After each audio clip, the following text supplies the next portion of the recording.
Hello everyone, welcome to 11 success short में आप सभी का बहुत बहुत स्वागत है। तो फ्रेंड्स, हम लोग कर रहे हैं यहाँ पे UP triple S stenographer interview की प्रिपरेशन और बहुत सारे सब्जेक्ट्स पे मैंने डाल रखा है यहाँ पे आपको इंटरव्यू क्वेश्चन बहुत सारे। और जैसे कि इंटरव्यू के क्वेश्चन आप तक प्रोवाइड कराया जा रहा है तो बच्चों का जो डिमांड है वो अलग अलग सब्जेक्ट्स के लिए हो रहा है।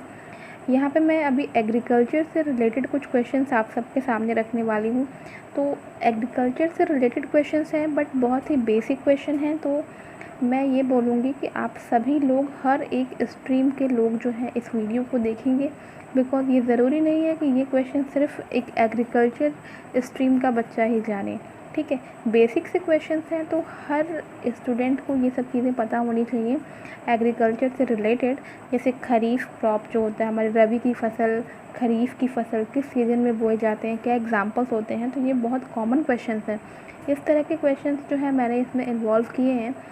तो आई होप कि आप सभी इसे देखेंगे, कोई भी छोड़ना नहीं, क्योंकि सारे क्वेश्चंस जो हैं कहीं ना कहीं इंटरव्यूज़ में पूछे ही गए क्वेश्चंस हैं और उन्हीं के बेस पे मैंने ये क्वेश्चंस यहाँ पे तैयार करके आप सबके सामने मैं यहाँ रखने वाली हूँ।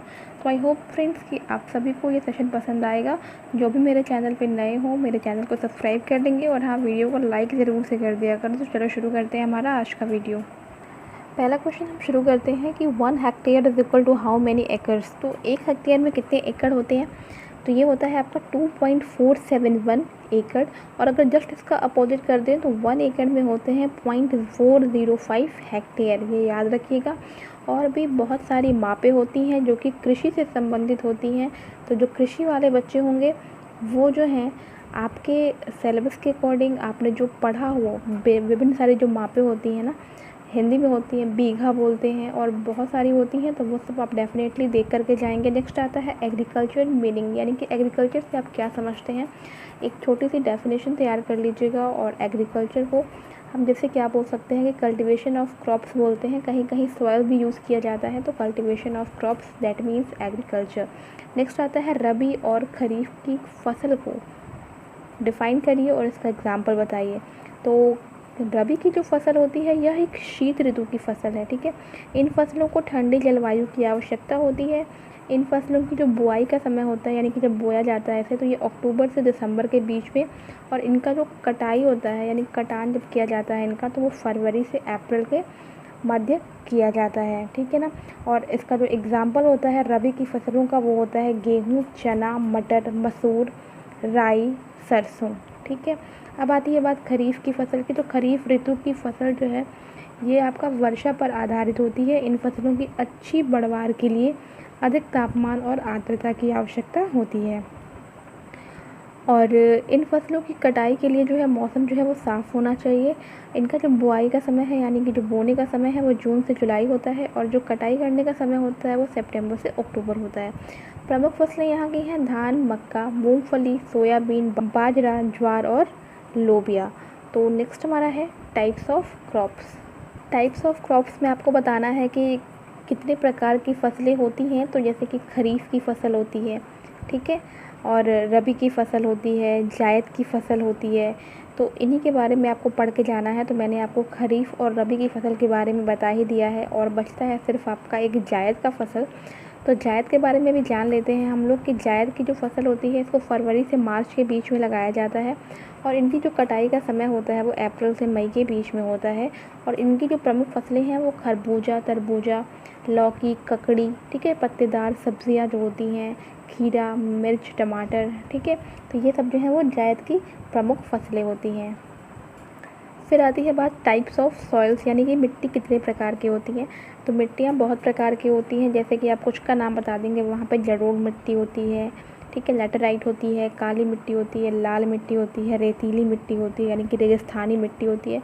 इनमें से हो सकता है किसी एक की डेफिनेशन वो पूछ ले कि बताइए अच्छा लाल मिट्टी क्या होती है या फिर काली मिट्टी की विशेषताएँ क्या होती हैं। तो जो एग्रीकल्चर से रिलेटेड बेसिक चीज़ें, अगर कोई बच्चा एग्रीकल्चर से पढ़ा हुआ होगा तो उससे थोड़ा सा डीप में जाने की कोशिश करेंगे, वरना अदरवाइज़ बाकी बच्चों से अगर पूछा जाएगा तो सिर्फ टाइप्स ऑफ सॉइल्स बताइए तो वो 3-4 आपको टाइप बता देंगे, बस उनका काम वहाँ ख़त्म हो जाएगा। नेक्स्ट है which is the best soil. अगर हम बेस्ट सॉइल की बात करते हैं तो हर फील्ड के लिए जो है सॉइल अलग अलग होता है, जैसे कि प्लांटिंग के लिए अलग होता है, बेस्ट फर्टिलाइजेशन के लिए अलग होता है। तो जिस अकॉर्डिंग पूछा जाएगा उस अकॉर्डिंग आप आंसर अपने दे दीजिएगा। नेक्स्ट आता है मेथड्स ऑफ इरिगेशन। तो मेथड्स ऑफ इरिगेशन आपको बताने होंगे, कितने टाइप्स के होते हैं उनका नाम याद कर लीजिएगा और उनके बारे में थोड़ी थोड़ी जानकारियाँ आप रख लीजिएगा। फिर आती है बात कैश क्रॉप्स की। कैश क्रॉप्स क्या होते हैं, यानी कि नकदी फसलें क्या होती हैं, ठीक है, इसका आंसर आपको तैयार करना है। फिर आता है बात नाबार्ड। तो नाबार्ड का full form national bank for the agriculture and rural development. Found कब हुआ ये हुआ था आपका 12 जुलाई 1982 में। इसका हेडक्वार्टर कहाँ है, मुंबई में, ठीक है। और इसमें इसके हेड कौन है, तो ये सब चीज़ें जो है आपको है पता होना चाहिए। नाबार्ड का फंक्शन क्या है, ठीक है, तो ये सब चीज़ें जो है आप ध्यान कर लीजिएगा। उसके बाद से आता है SHC यानी कि सॉइल हेल्प कार्ड। क्या पर्पस है इसका, क्यों प्रोवाइड कराया जाता है। नेक्स्ट है father of green revolution in world. पहले मैंने इंडिया लिख दिया था, फिर मैंने उसे कट किया है। तो पहले अगर आपसे पूछा जाए कि father of green revolution in world, तो डॉक्टर नॉर्मन बोरलॉग होंगे इसका आंसर। अगर पूछा जाता है कि father of green revolution in India, तो इसका आंसर होगा MS स्वामीनाथन। दोनों में कंफ्यूज मत होइएगा, इंडिया के MS स्वामीनाथन हैं और वर्ल्ड में अगर कहा जाए तो नॉर्मन बोरलॉग है। ये क्वेश्चन अक्सर पूछा जाता है इंटरव्यू में। फिर आती है बात green revolution is related to. Green revolution किससे रिलेटेड है, तो ये आपका एग्रीकल्चर प्रोडक्शन से रिलेटेड है।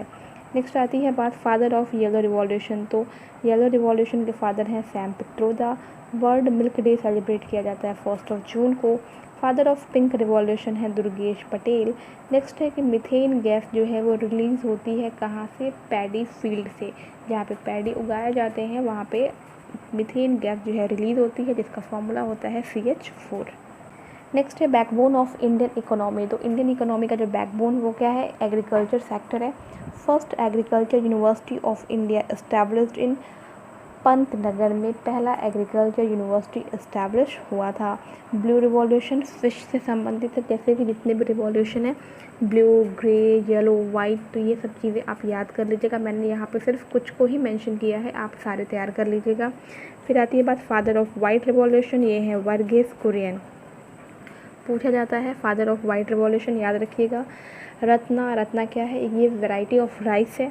फिर आती है बात भूदान और ग्रामदान मूवमेंट्स जो है किसके द्वारा स्टार्ट किए गए थे, बहुत इंपॉर्टेंट है। मैंने ये क्वेश्चन एक बार और कराया है आपको, चूँकि ये एग्रीकल्चर से रिलेटेड था इसलिए यहाँ पर भी दिया है। भूदान एंड ग्रामदान ये मूवमेंट्स स्टार्ट किए गए थे विनोबा भावे के द्वारा।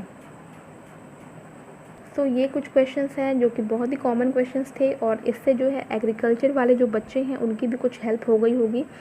और मैसेजेस आ रहे थे कि एग्रीकल्चर से रिलेटेड कुछ क्वेश्चंस बता दिए जाएँ, तो देखिए इस टाइप के क्वेश्चंस आपसे पूछे जा सकते हैं। अब मैं ये नहीं कह रही हूँ कि इसी में से आपसे कोई पूछ दिया जाएगा, हाँ इस टाइप के क्वेश्चंस पूछे जाते हैं। तो अब आपके पास आपकी इंटरमीडिएट की बुक्स होंगी, ठीक है, उसके आगे जो आपके ग्रेजुएशन होंगे उसके भी आपके बुक्स होंगे, तो उनसे रिलेटेड जो बेसिक सी चीज़ें हैं, ठीक है, एग्रीकल्चर के बारे में, कृषि के बारे में, वो सब चीज़ें आप पढ़ करके जाएंगे। इस तरह के क्वेश्चन ही आपसे पुटअप होंगे वहाँ पर, तो इस तरह की तैयारी जो है अच्छी तरह से कर लें। और जो बच्चे एग्रीकल्चर फील्ड से नहीं हैं वो भी इन क्वेश्चंस को तैयार कर लें, बिकॉज ये क्वेश्चन बहुत ही बेसिक हैं, किसी से भी पूछे जा सकते हैं। सो आई होप गाइस कि आपको ये वीडियो पसंद आया होगा। वीडियो पसंद आया होगा तो वीडियो को लाइक और शेयर कर देना और चैनल को सब्सक्राइब कर लेना। तो मिलते हैं अपने नेक्स्ट वीडियो में। Till then take care and bye bye.